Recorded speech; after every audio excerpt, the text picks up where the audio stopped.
our first speaker. And I won't spend a lot of time introducing Jim, but Jim Mathews has been president and CEO of the Rail Passengers Association in Washington, D.C. for 11 years now. And he's going to give us some information on the state of play in Washington and then why passenger trains are good for us economically. So, Jim, welcome. And thank you so much. Thanks for having me. I remember I spoke to this group last year, the year before last, and I said, next time I'll be here in person. You'll get to see everybody. I'm sorry it didn't work out, but I'm you of us. I'm really, thanks for the invitation. I'm really glad to be here. It's nice to see everyone here. And Mark, as always, one of these days I do actually get to shake your hand in person, but thanks for everything that you do as well. I'm going to be, Scott asked me to talk a little bit about the state of play in DC, where we're at. And I always have to begin by noting that I am offering my observations here as a political professional. We are a nonprofit, we're a 501c3. We do not have partisan stake. So any discussion I may have with you about tactics or strategies or outcomes, this is our look at the chessboard. This is looking at the chessboard and seeing what we see. This is not saying that we are endorsing or opposing any particular politician or legislation. So with that, for those who don't know, we have been around since 1967. We are the leading voice for more than 40 million rail passengers in the United States. And we do our work because it makes communities safer, makes them more accessible, and makes them more productive. It improves the lives of everyone who lives, works, studies, and plays in communities all across America. Back when I had hair, that was me before the Transportation and Infrastructure Committee. We work with local, state, federal, tribal leaders, planners, local legislators, congressional members, staff. We do economic benefits studies, quite a few of them, white papers, educational materials, model legislation, bill language.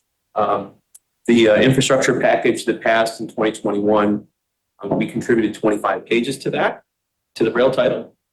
We testify before Congress and agencies. We vote in advisory bodies. We basically carry the voice of the passenger into these official spaces. And more often than not, we are the only voice of the passenger in these official spaces. At the same time, we mobilized a grassroots network of 127,000 donors, members, and supporters nationwide. Our goals are pretty simple: to improve and expand conventional intercity and regional passenger train services, support higher speed rail initiatives, increase connectivity among all forms of transportation. So that's buses, it's ride share, it's bike share, all that first mile, last mile work, and also to ensure safety for our country's trains and for those who operate. I want to remind everybody of where we are. These orange bars represent the rail funding for passenger rail initiatives in the Investment in Infrastructure and Jobs Act, so known as the Bipartisan Infrastructure Law. The little blue bars are where we have been in the 5 years before that law. And those little blue bars are kind of what the state of play had been for decades.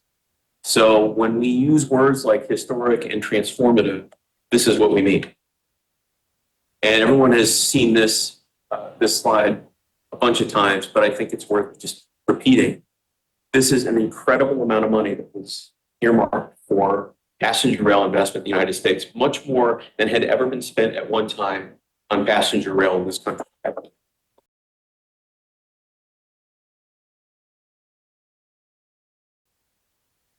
It came at a moment when people want trains. Republicans want trains, Democrats want trains, nonpartisan people want trains, old people want trains, young people want trains.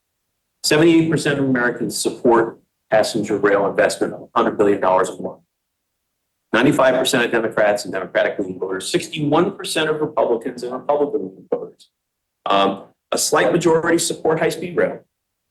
So we have broad support for passenger rail in this country.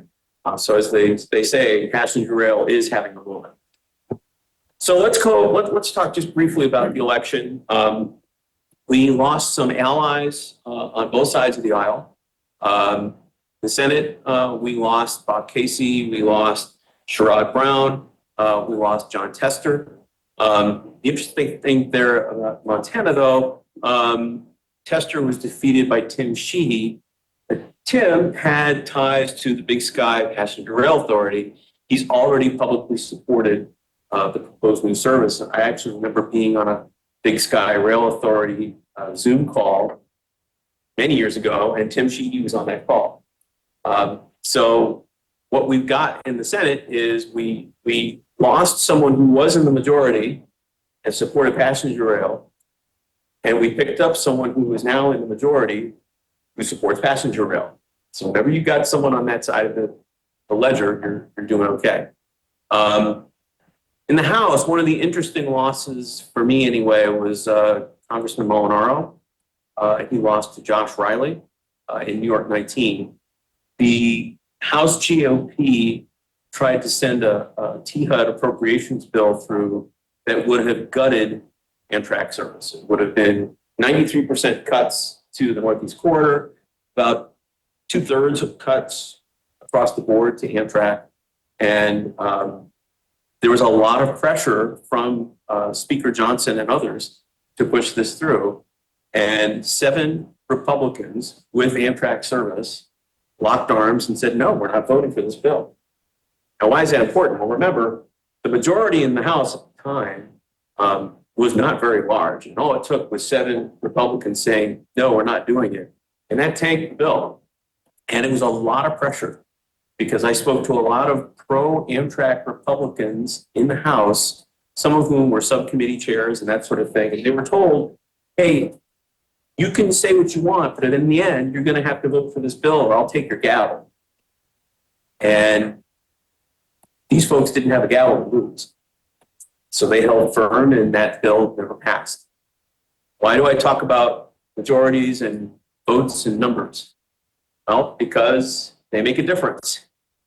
In this current post-election environment, we have Republicans who've been plucked from the House to be in the Trump administration. So as of now, today, at least until April in the special election, the House GOP majority is 1 vote. They can lose 1 vote. Ties don't win. So you'll have a special election to replace Elise Stefanik from upstate New York, from North Country where I grew up. Mike Waltz in Florida, he's going to NSA.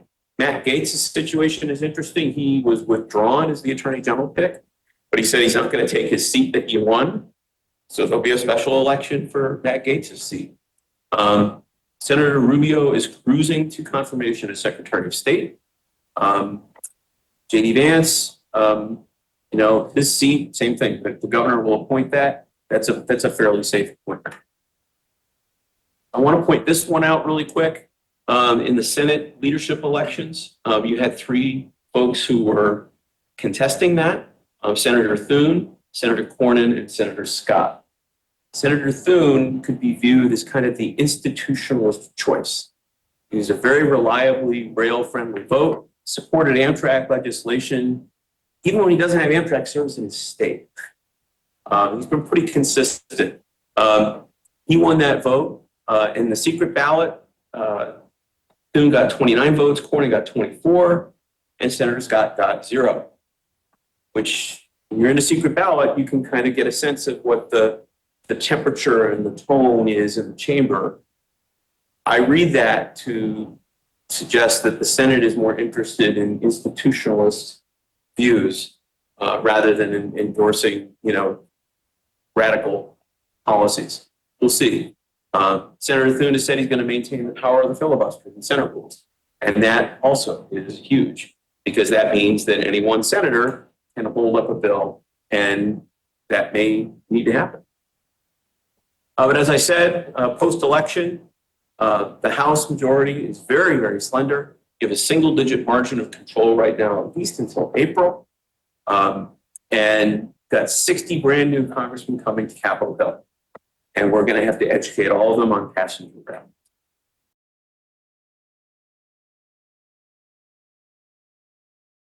So the calendar looms. New Congress met, they were sworn in, they started working, and immediately ran into a buzzsaw of crises. We have the debt limit. We are already, as of today, into what Secretary Yellen called extraordinary measures, which is how you keep the bills getting paid. The inauguration was yesterday. There were a flurry of executive orders. Many of those are going to go to court because they are probably not going to withstand a legal challenge. So you've got all of this kind of stuff happening. And meanwhile, we're all worried about passenger rail. I don't think passenger rail is going to hit the radar in that kind of environment for a little while. Typically, in February, you'd see an administration put out a new budget. Probably not going to see that this year. And if the negotiations fail in debt limit and some of the other things that are on the hill right now, you're looking at a potential government shutdown in mid-March. Here's what's on the White House's agenda. You've got to get your team in place. You've got all those executive orders. You've got to finalize the fiscal 25 omnibus appropriation, which is something that the GOP really doesn't like. They don't like omnibus appropriation bills. They would much rather see individual appropriations bills the way that God and the Constitution intended. And we haven't had that in a long, long time. But in order to get just the rest of fiscal 25 going, they're going to have to do an omnibus. That'll be a continuing resolution. But they also need to extend the debt limit. There's a lot on the table. They still want to do the immigration stuff, which is clearly very complicated and controversial. There's always the tariffs to worry about. They've got to extend the Trump tax cuts, a few dozen other things. And then finally, you come down to US DOT priorities for rail programs. I think we're going to be number 211 on the priority list here. On the other hand, President Trump has said he's going to do a big infrastructure announcement at 4 o'clock today. I have no idea what that will be. So you've heard the phrase personnel is policy. So part one, this is Sean Duffy. Folks here in Wisconsin, I'm sure know Sean Duffy better than maybe the rest of our audience does. If you look at his voting record in Congress, it was pretty seriously anti-rail. I'm not going to read all of these. You don't need to read all these unless you want to. But these are all the votes that we counted that were against passenger rail. The 113th Congress, the 114th Congress, 115th Congress, eliminating Amtrak spending, even prohibited help for Brightline when Brightline was trying to get itself done. So this was not just about Amtrak. This was about private railroads as well. Very reflexively anti-passenger rail. So when we saw that nomination, we got to work and we thought, uh-oh, this could be bad. So personnel was policy, part two. Here is his confirmation hearing last week. That's the Democratic was the chair and is now the ranking member of the Senate Commerce Committee, Maria Cantwell from Washington. Senator Cantwell and Sean Duffy having a moment. And he committed to Senator Cantwell that he was going to continue work on projects with existing grants. So one of the things we were concerned about was clawbacks on the grant programs that are already out, or some of the others. And Duffy told Cantwell in his hearing last week, no, if it's underway, it'll keep going. The one thing he said that we were really pleased with is one of our legislative priorities for the next few years. He said he'd heard from senators that projects are moving too slowly and he would work to speed delivery of projects. Well, hallelujah, that's terrific. We're very much in favor of that. He committed to Senator Schatz that he was going to keep political considerations out of the new grant applications. He agreed with Senator Moran on rail service in rural communities. Another win. He told Senator Kim in New Jersey that he'd continue the Giant Gateway project, which potentially was under the gun. He basically said, look, I was in a district that didn't have Amtrak service. My constituents told me in town halls that they don't like Amtrak, so I voted the way that they wanted me to. Now I'm Secretary of Transportation. I have a different portfolio. I have different responsibilities, and this is how I'm going to be. That's a very encouraging message. And we hope he sticks to that. It's a very encouraging message. Let's go back to where we are in the must pays. You have the tax cut extension. They're gonna have to find a way to pay for that. Sean Duffy just said he didn't see a reason why we should be going after existing grants, but that math don't math, as they say. You got a lot of money that you're gonna have to come up with to pay for those tax cuts and to pay for what's gonna be in the omnibus bill. They're gonna play a lot of games with counting things differently, putting different dates on things. We'll see how far they get. But $10 billion of unallocated IIJA money is a very, very tempting target when you're facing this kind of thing. I want to talk just for a second about the majorities. Those little like yellow dots will show you independents who basically caucus with the Democrats. So there's your majorities, the Senate and the House. I would point out to you that in the Senate, particularly with an active filibuster, it takes 60 votes to do anything. So you don't really have a working majority in the Senate. In the House, the numbers say 220 to 215. That's a pretty thin margin as it is. But as I said, at least until April in the special elections, it's really one.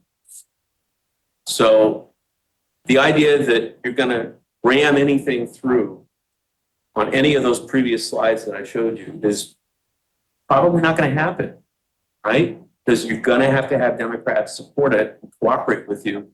And this particular crop of Democrats is not inclined to cooperate.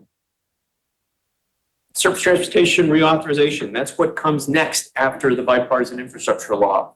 That's supposed to expire in 2026. The odds of that happening in 2026 are very, very, very low.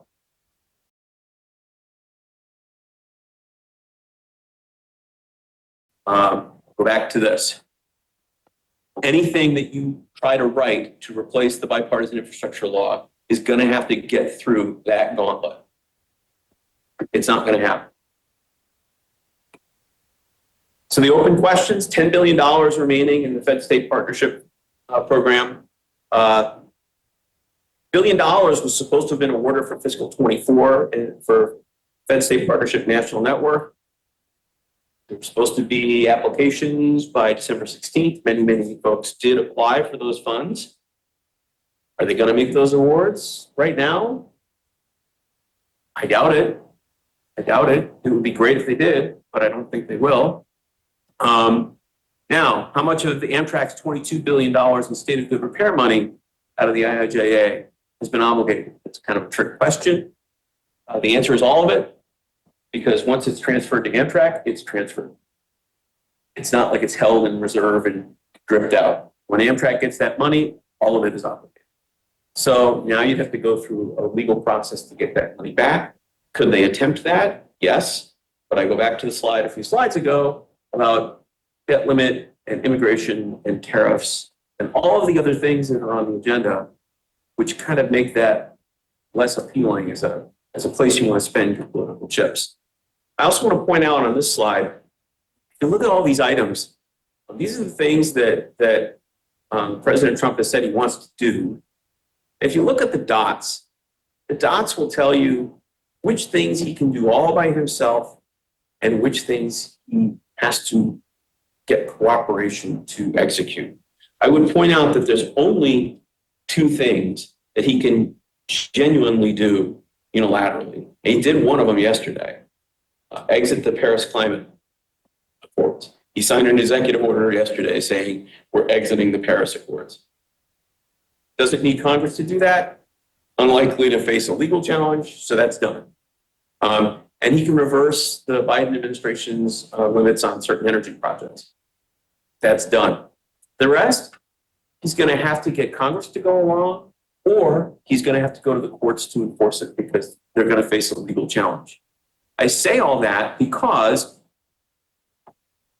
there was a case that was decided in the Supreme Court last year called Loper-Bright, which took some of the power away from regulatory agencies to say how things should be done.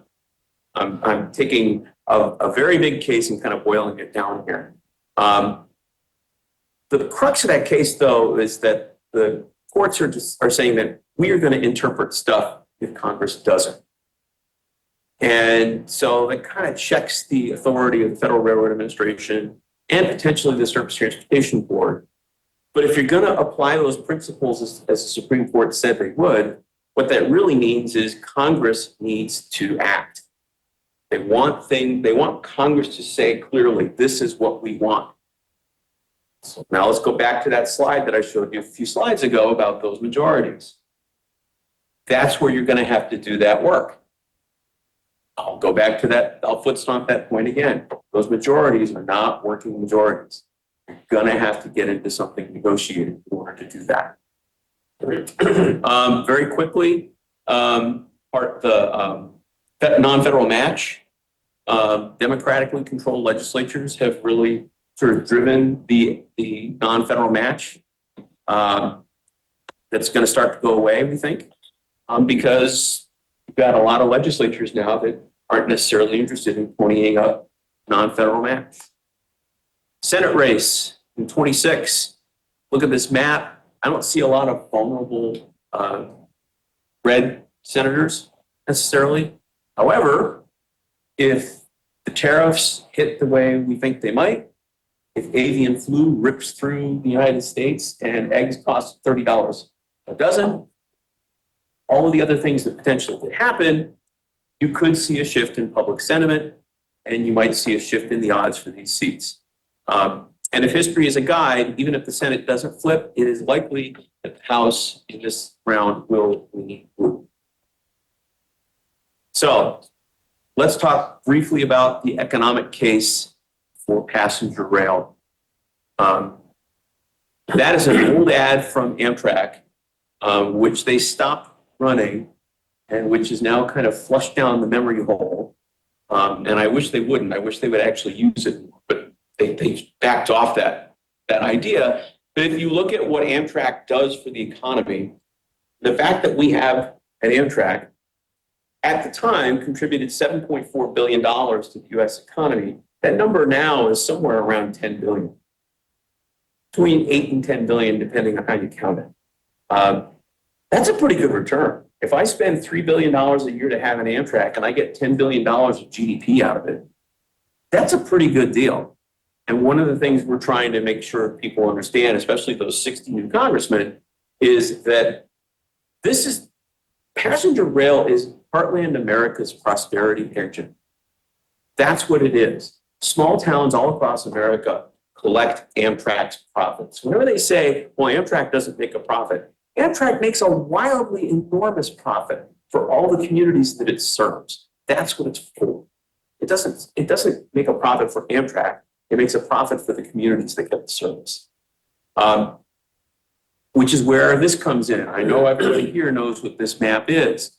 Prosperity engine throughout the Midwest and elsewhere.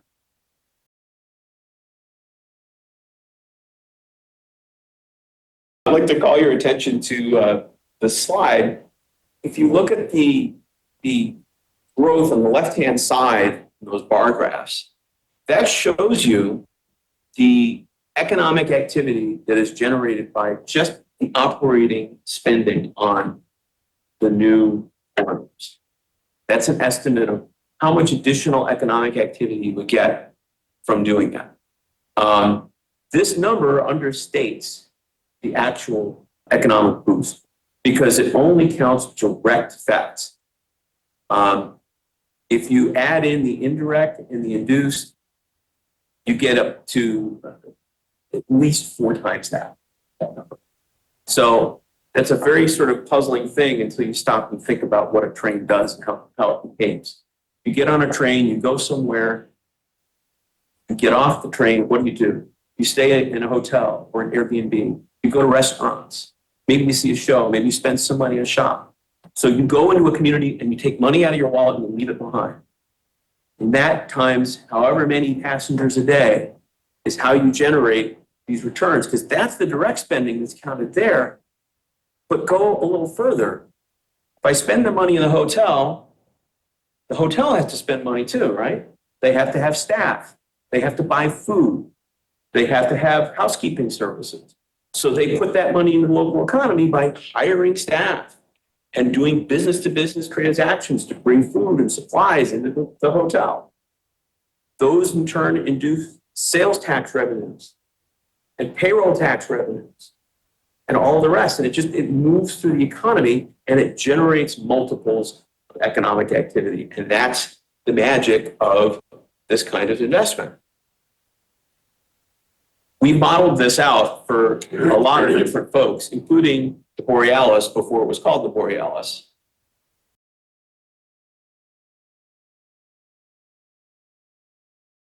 In 2021, we had projected $7 million in new visitor spending from the Borealis, saving $32.5 million on highway maintenance, because you're pulling cars off the road, traffic accidents being reduced $1.8 million, and operations and maintenance, $47 million. That's real stuff. Some other things that we can use to talk about the way forward on passenger rail post-election. The long distance study that the FRA led, that was sent to Congress yesterday. In the waning hours of the administration, they transmitted that report to Congress. They outlined 15 preferred routes for further development. If you were to do all of them, it would increase long distance service in rural areas by 43%. You'd get 102 new stations in small communities like this one. You would increase the number of people with access to Amtrak by tens of millions. And I go back to this. On the left side, that bar that you see on the right side of the left part of the chart, that's actually bigger. And it's bigger potentially because of this. Because if you add 15 new routes, you double capacity in the system, and you double the number of people using the trains, and you increase the number of educational institutions, people using it to get back and forth to colleges, to move in and move out, national parks, medical centers, military facilities, posts and forts and Air Force bases and so forth. That's where you're going to see a lot of growth and development. There were a few places I could have talked about corridor ID and a few others, but we are pressed for time and we have other speakers who will cover those as well. So I'm going to stop it here.